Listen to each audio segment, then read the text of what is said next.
Our subject this morning is going to be atoms. We're going to talk all about atoms. They are some amazing things, and I do not know where we would be without them, because atoms make up everything. And did you know that atoms pretty much, unless the sun is making them or another star, atoms pretty much are recyclable. There's no new ones, there's no old ones. We just keep recycling them. And when you think about it, you and I and everything around us are made up of only a few kinds of atoms, all right, all mixed together. So we're going to start our structure of atoms, and we're going to take a look at your book. You can follow along in this tutorial or follow along on the book. And the first thing to know is that we are going to be responsible for about 20 terms altogether by the time we're done. But the first ones we're going to look at are atom, and I'll put these up on the board too so you can remember every day that you have to know them. Atoms, we're going to have to know about the nucleus of an atom, what that is. Protons, what are they all about? Neutrons, electrons, quarks, and the electron cloud. That's just the first section, and we'll do more as we go on. But that's the first section. Now, here we go. The main topic, the structure of atoms. And here's what we're gonna have to know for this section. What are the names and symbols of common elements? And I'm sure you probably know most of them already from 8th grade. What is the structure of an atom? How do scientists study quarks? And what is the electron cloud of an atom? Okay, so let's start off. Scientific shorthand. Now, I'm not going to spend a lot of time on this because this is really kind of easy. Okay, my friend is called James. Okay, he's got a name. His name is James. I call him Jay. It's easier. He likes it. It's a shorthand. Okay, it is a shorthand for calling my friend James. Just like elements. Okay, C. Do you remember what that is from 8th grade? Well, if you said carbon, that's exactly what it is. And then there's aluminum, Al, neon, Ne. Uh-oh, Au. That doesn't sound like anything we know. And that's because some of the elements can be derived, their names can be derived from Latin words or even Greek words. And some elements their names may come from famous people who did work in science. Um, for example, if we scroll down, we will see a name um, for named after Madame Curie. Let's see, I know it's here somewhere. I know I saw it. Oh, here it is. Curium. Okay, curium. It's named after Pierre and Marie Curie, scientists who researched radioactivity. As a matter of fact, Miss Curie, died from radioactive poisoning. But they did a lot of work, and in honor of all their work, an element was named after them. So it'll have that name forever and ever. And we will learn as we go on. There are certainly common ones that you know. H for hydrogen, O for oxygen, and then when we mix them together, some of you already know what H2O is. It is dihydrogen monoxide. What? Well, we just call it water. Now, we are on page in your book 489 now. So you can just follow along and take notes if you've missed something from class, but we will be talking about this certainly in class. And these videos are just a little more help to help you catch anything you've missed um, along the way. So you can supplement your notes. That is, add on to your notes anything that you've missed. Now, it's always good when you're looking at the book to look at the pictures first because oftentimes they tell us something right off the bat. And let's see what this is telling us. This says the nucleus of an atom contains protons and neutrons. Well, there's something important right off the bat. We should probably keep that in our minds right off the bat. This is important. The nucleus, right here, which is the center of an atom, by the way, it contains protons and neutrons. Okay? protons and neutrons. The proton has a positive charge. Now, we learned about charges before, and you know them from 7th and 8th grade, I hope. You talked about positive and negative charges. And you know positive and negatives, unlikes attract, and likes repel. We'll have to know that later, but you kind of know that from magnets and everything else. So it says here the proton has a positive charge and the neutron has no charge. You know, this is a little bit of a difficult one because you think with a P, positive charge would be a good way to remember proton, P and P. And most people would say, ah, I got that association down. P for proton, positive charge. N for neutron, negative charge.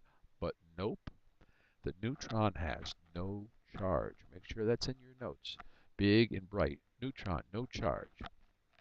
Now, that's what's we're reading what's in this picture. It says protons and neutrons are themselves composed of quarks. Well, there's that third word. It came up already, and we'll learn more about it. We're just looking at this picture before we read anything more. Quarks. So if you break, there's the nucleus. See, here's the atom, the whole thing, and it's got this blue cloud around that we're going to talk about, the electron cloud. And in the center is the nucleus, and the nucleus has protons and neutrons, the blue and the red. And if you break them apart, okay, what comes out of these guys are something called quarks. All right? And right here it shows 6 quarks. And that's as many as we've been able to find so far. Scientists think there may be more, but that's what they've been able to find. Now that we got this picture analyzed, let's go down and start reading the rest of the page. An element is matter that is composed only of one type of atom. An atom is the smallest particle of an element that retains the element's properties. What does that mean? That means if you have gold, there's only a certain way to mix the protons and neutrons and electrons together that give you gold. Okay, there's only a certain number of them. Kind of like baking a cake. If you're going to make a special chocolate cake, you have to have certain ingredients. And when you mix those ingredients just right, that cake is unlike any other cake. Well, that's the same with atoms. We already know that there are 3 particles. The 3 particles are the proton, right here. Okay, the proton, I'm sorry, I can't do too good a circle.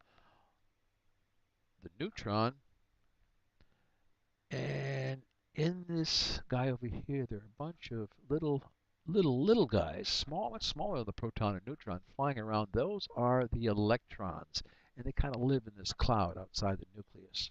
So those are the 3 particles.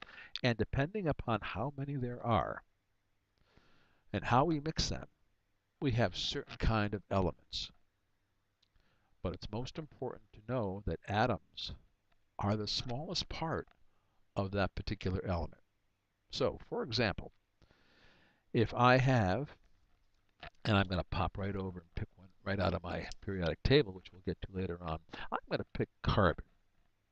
Now, I know carbon has an atomic number, which we'll learn about, of 6. Okay, if you look at the table, it has an atomic number of 6. I know it has 6 protons right off the bat. That's what makes carbon carbon, 6 protons. And it also has a number of neutrons in there and a number of electrons. And if there's no charge, the protons, which are positive, see the charge over here, positive, are canceled by the electrons, which are negative. I'll put a little negative over here with a parentheses around it. Funny parentheses, huh? Okay. And there are 6 electrons flying around. Now we'll learn more about this. This is just kind of a preview. I'm going to put little dashes in here for these little guys flying around all over the place in here. And we'll show you how they're organized later on. 1, 2, 3, 4, 5, 6. I think that's pretty close to 6. All right, so far, here's what we got. We got an atom. Atoms are made up of protons, neutrons, and electrons. It is the proton which decides what kind of element we're going to be making. Let's read on. An element is matter that is composed of only one type of atom. An atom is the smallest particle of an element. Right there, smallest particle, a part of an element, smallest particle. Now you can put that in your notes. Atom, smallest particle of an element. That still makes that certain kind of element. Okay, atoms can be all kinds of different atoms, but when you have a particular mix of protons and neutrons and electrons, you have a particular element. The element iron, for example, is composed of only iron atoms, and the element hydrogen is only composed of only hydrogen atoms. Atoms are composed of even smaller particles. That's these quarks. Look how much smaller they are. Okay, atoms are composed of even smaller particles, subatomic particles, we call them, called protons, neutrons, and electrons. And even smaller are the quarks.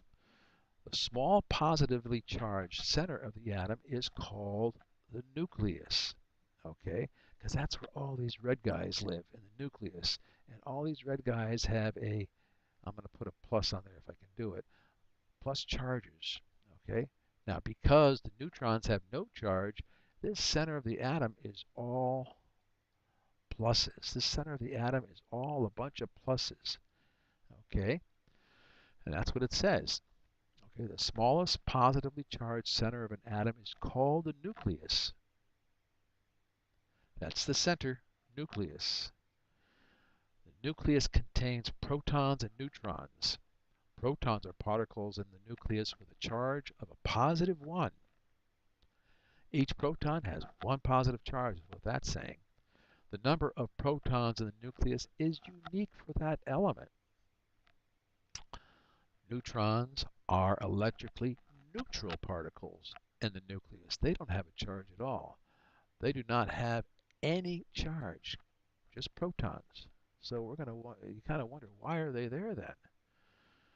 Okay, now, along comes a much smaller particle circling in that cloud. See this cloud over here? Circling. It's all over there. We don't even know where it is, but it's flying all around in that cloud.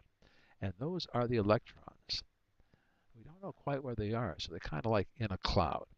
Now you can imagine this. Did you ever see the propeller of a plane? And it may have white little tips on the end of it, that propeller. And it spins so fast that it looks like it's a ring going around the propeller.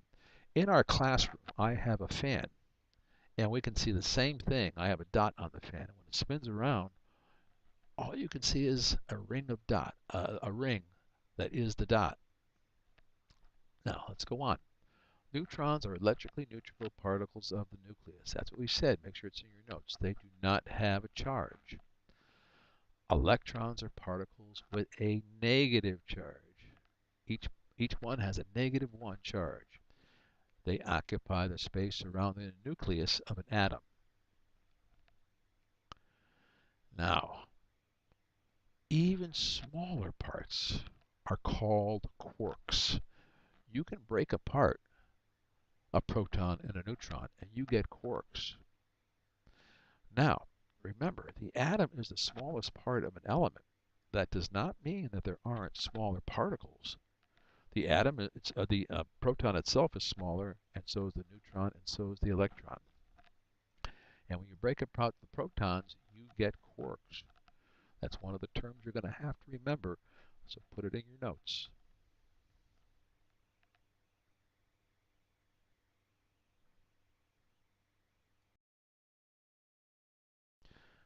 Now, this next part is not going to be on a test, but it's going to answer one of the questions that we looked at in the beginning of the chapter. Where do quarks come from? How do they make them? How can they even break apart a proton? Well, they do them in these things called big colliders. And look at this picture. These are circles. The collider is underground, and it goes all the way around a whole town. Okay, and they get that little particle going so fast it spins around and spins around and it keeps going and going and going, and then eventually it hits a proton and it breaks that proton into smaller parts called quarks. Okay, Okay, so these are called colliders.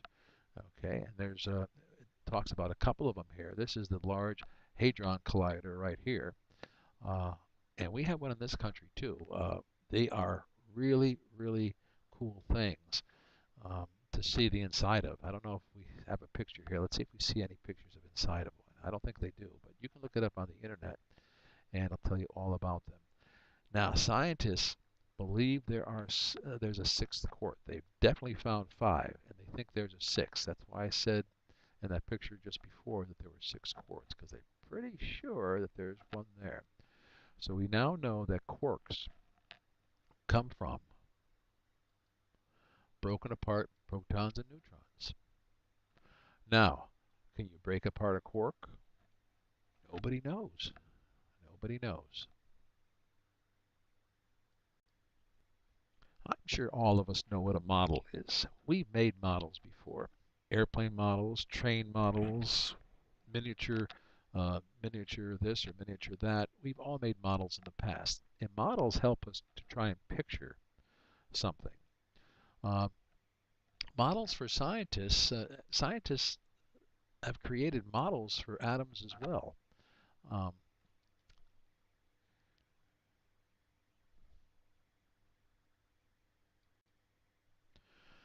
what we're going to talk about now is the atomic model. Now, you know from things we've studied in the past that uh, all matter is composed of atoms. And remember, I told you there's no new atoms, not unless some massive energy source like the sun creates one. But otherwise on Earth, they're pretty much have always been here. Okay, let's read this. You know now that matter is composed of atoms, but this was not always accepted as truth. Around 400 BC, the Greek philosopher Democritus proposed the idea that atoms are tiny particles that make up all matter. Way back, 400 BC, he was thinking about this. Pretty incredible man, huh? Another philosopher, Aristotle, disputed Democritus. He said, your ideas are no good, and proposed that the matter was uniform throughout and was not composed of such smaller matter.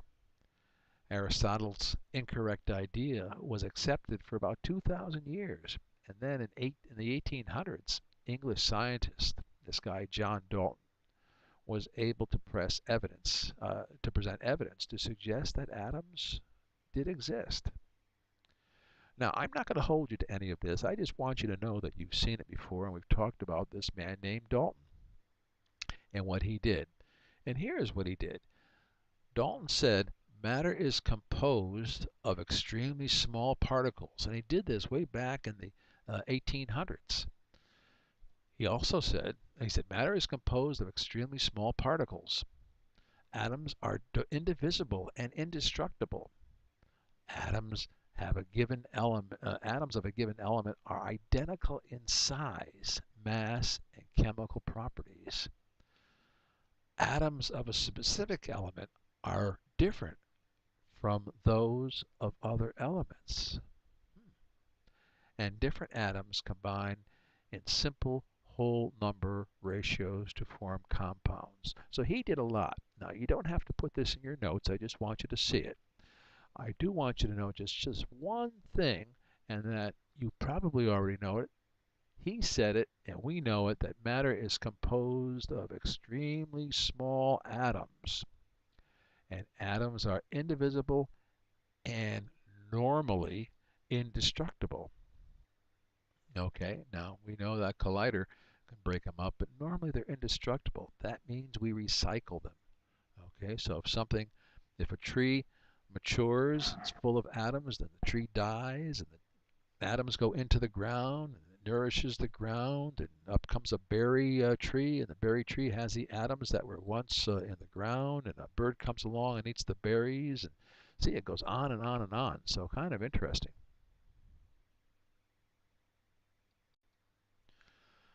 Now I stopped the book just now because I wanted to remind you about something we talked in class, because I'm sure you're probably wondering how small is an atom. And we did this in class, but I'm going to do it for those who may not have been there. I'm going to first take Um, yeah, I'm going to make a ball. Okay, here's a ball. Matter of fact, it's not a ball. This is a grapefruit. Okay, and just to give you an idea how big it is, I'm going to draw a man over here. Here's my man. There's one part of him. Here's another part of him. That'll be his body. Okay, and of course, what is a body without a couple legs on there? We got to have a couple legs on him, right? So let's put some legs on him.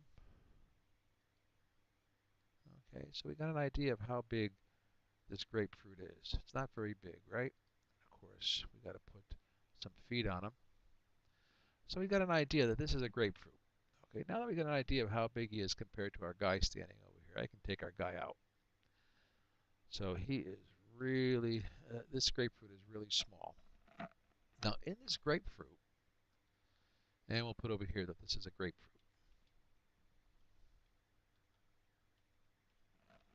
That's our grapefruit.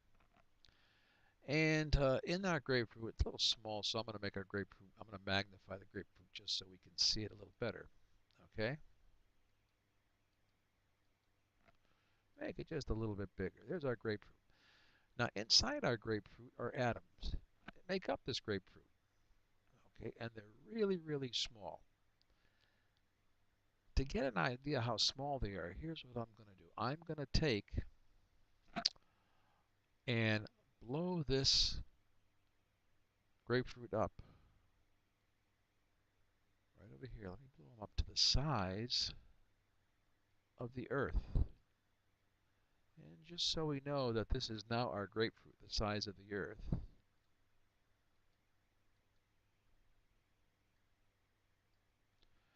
I'm going to draw in it the United States as best I can.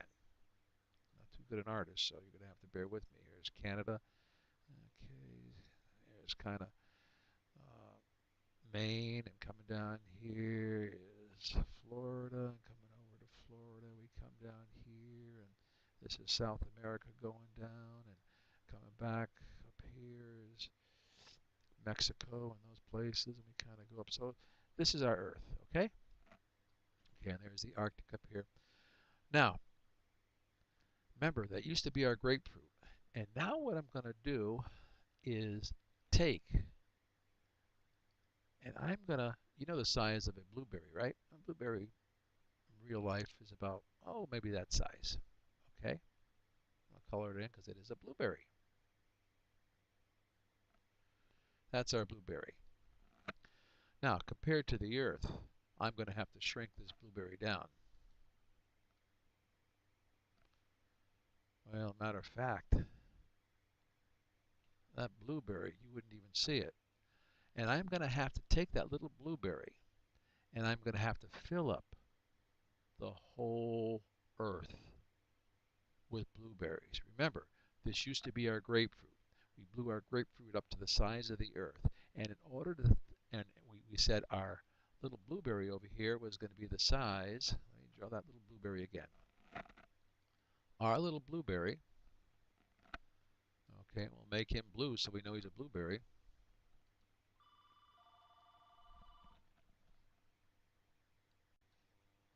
Sorry about that phone call, but that's what happens when you're trying to record a lesson. So, we said that we were going to take that blueberry, and there's our blueberry right there, okay? Now, you know how really small a blueberry is. As a matter of fact, if you were going to fill a car with blueberries, let me draw a car, okay? I can't even imagine filling a car with blueberries. Here's our car, okay? Well, that's a fine car it is. And I can't even imagine putting blueberries, little blue dots, in a car. I can't, there would be a million of them inside a car. Now, putting blueberries inside the earth. Remember, we said that the earth is our grapefruit. We blew up our grapefruit to the size of the earth. And our blueberry is an atom. Okay? So it gives you an idea how really small an atom is, and how many there must be inside a grapefruit. So when we come back to our book and think about Mr. Dalton's work, doing all that work on things he couldn't even imagine how small they were. He couldn't he couldn't comprehend. And yet he came out with some pretty amazing theories that were proved correct later on. Now, just to give you an idea of some of the theories that have come along, and don't forget, even today we really can't see an electron or a neutron or nucleus of it. Even the nucleus, even the whole atom itself, we really can't see them. We get an idea using electron microscopes what their structure might be like, but we really can't see them. So way back in 400 BC, just to kind of give you an idea here, they thought that an atom, or the small particle, they had no name for it yet. They used the word atomos, meaning really uncuttable, nothing bigger than this. I'm not going to hold you to that. You don't have to write that down. But in 1904, they said, "Oh, listen, there was a ball of positive charged parts, and there were negative charged uh, little electrons, they called them, on the outside." And this was in 1904.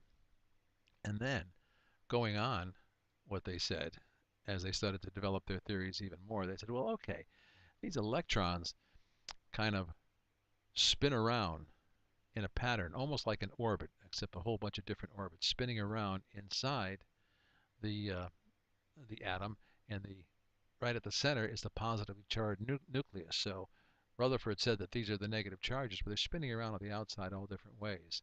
And this was in 1911. And in 1913, Bohr came along. He was a Danish physicist, and he hypothesized that the electrons travel in fixed orbits. Okay, which we kind of know they do. They're fixed. As we kind of assume that today, that he was correct. So these are just some of the models that went on. Now let's go to the next page and see if there's any more. And I think that's the only models they show us. On the next page here, it says electron cloud model in 1926. They said that these electrons are flowing around so fast you really can't see if they're in an orbit or not. They're just kind of in a cloud moving around so fast, so unbelievably fast. And you remember how small they are and how far apart they are from the nucleus? Do you remember I told you that if we had a marble and I was holding it in my hand, if you look out the window and see where the YMCA is way across the street, that would be where the first electron would be.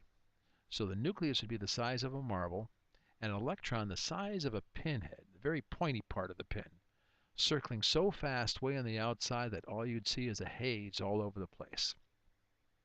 So I think that's pretty amazing. The electron cloud is an area around the nucleus of an atom where electrons are most likely to be found. The electron cloud is 100,000 times larger in diameter than the diameter of the nucleus of an atom. Wow. So that tells you a little bit about it. Now, I'm going to pause here, I think, and let's see if we've answered any of these questions. Scientists use chemical symbols to abbreviate our elements. Yeah, we know that. Atoms are composed of, we know this for sure, atoms are composed of protons, neutrons, and electrons. We know that. Scientists have confirmed that the existence of 6 quarks. And remember, you have a proton and a neutron, and when you break them apart, we think what's inside of them are something we called quarks. And the electron cloud model is the current atomic model that we believe to be correct. That's our theory for the moment.